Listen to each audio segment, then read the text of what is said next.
El día 3 de diciembre de 1992, el señor Jorge Valencia, servidor activo de la Policía Nacional del Ecuador, se encontraba en una riña con 4 agentes policiales. Horas más tarde, notifican el deceso del señor Valencia. Al momento que ocurrieron los hechos, la Policía Nacional del Ecuador no permitió esclarecer las responsabilidades correspondientes sobre el incidente, ya que en el informe policial lo describió como un suicidio.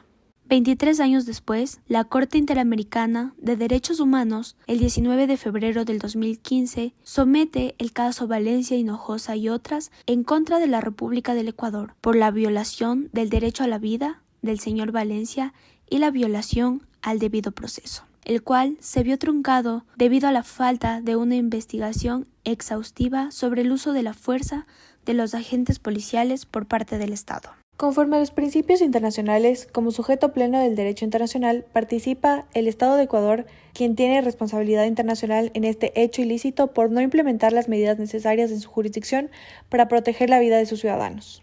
Los miembros de la Policía Nacional que estuvieron involucrados en los hechos del caso, aunque estaban sujetos a las obligaciones del Estado, no son considerados sujetos internacionales. Por otro lado, el señor Jorge Valencia Hinojosa, de Estado Civil casado con la señora Patricia Trujillo, son sujetos limitados, ya que son las víctimas en este hecho ilícito. De acuerdo a su estatuto, la Corte Interamericana de Derechos Humanos es un sujeto limitado, al cumplir con ciertos rasgos de la subjetividad internacional. La importancia de este caso en el ámbito del derecho internacional radica en su capacidad para demostrar por qué en ciertas ocasiones es imperativo recurrir a instancias superiores a nivel internacional, en especial cuando se trata de la vulneración de los derechos humanos. La violencia, o en este caso el uso de la fuerza, es un tema fundamental en el ámbito de los derechos humanos, ya que socava los estándares mínimos de protección de la integridad personal. Es esencial definir qué constituye un acto de servicio y qué equivale simplemente a violencia.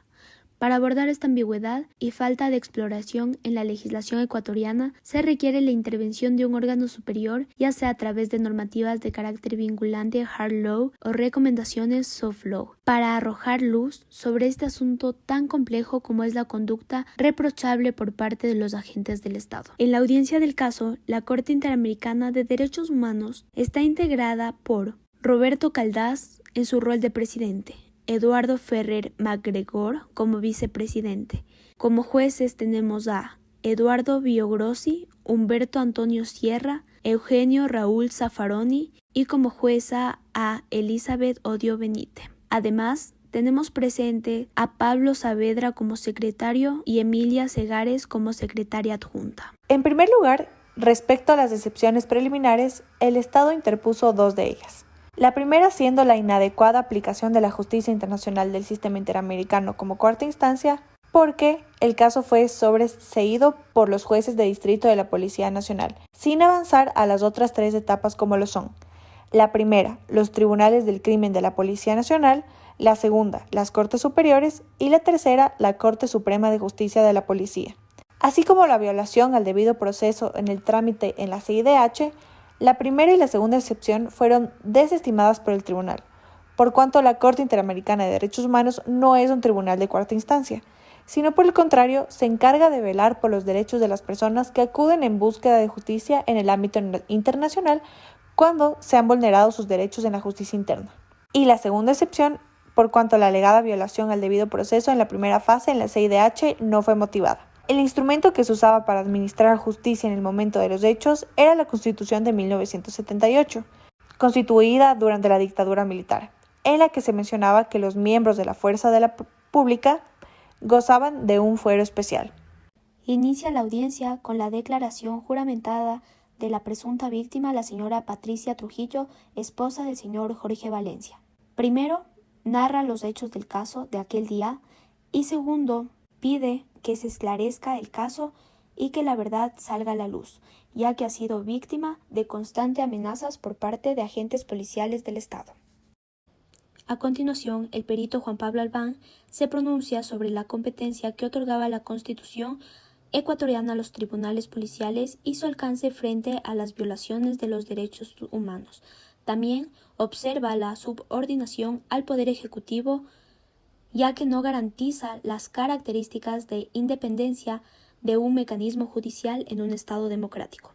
En la intervención de los representantes del Estado ecuatoriano se argumenta la falta al principio de legalidad, ya que en el año que ocurrieron los hechos no existía una normativa que regule el uso de la fuerza, por lo que las Naciones Unidas adopta el Código de Conducta de los funcionarios encargados para hacer cumplir la ley de principios sobre el uso de fuerza. Y segundo, el empleo de las armas de fuego por parte de funcionarios encargados de hacer cumplir esta ley. Esto es considerado soft law por los parámetros internacionales. En cuanto a las vulneraciones de derechos determinados, la Corte consideró inoficioso solicitar la investigación o incluso dictar la nulidad del sobreseimiento por cuanto la acción penal ya prescribió e incluso no tiene valor jurídico determinar la legitimidad o nulidad del sobreseimiento, que la fecha no será válida en esta causa. Por lo tanto, no solicita una investigación. Sin embargo, como medida de satisfacción, ordenó difundir la sentencia que emite esta Corte en una publicación en el Diario Oficial y en un diario de amplia circulación nacional en un plazo de 6 meses, así como su publicación en los sitios web oficiales del Estado por un periodo de 1 año. Como medida de no repetición, los representantes y la Comisión solicitaron que el Estado ecuatoriano cree políticas públicas para capacitar a los miembros de la fuerza pública sobre estándares básicos de derechos humanos. Sin embargo, la Corte no dio paso a esta medida por cuanto la jurisdicción penal fue abolida por la nueva Constitución ecuatoriana del 2008, vigente en este momento. En resumen, el caso demuestra efectividad parcial en la primera fase de la sentencia, donde se resolvieron las excepciones preliminares y el fondo del caso. En la segunda fase, el Estado cumplió con las medidas de reparación, como son la publicación de la sentencia, la indemnización por daño material y los valores correspondientes de costas y gastos.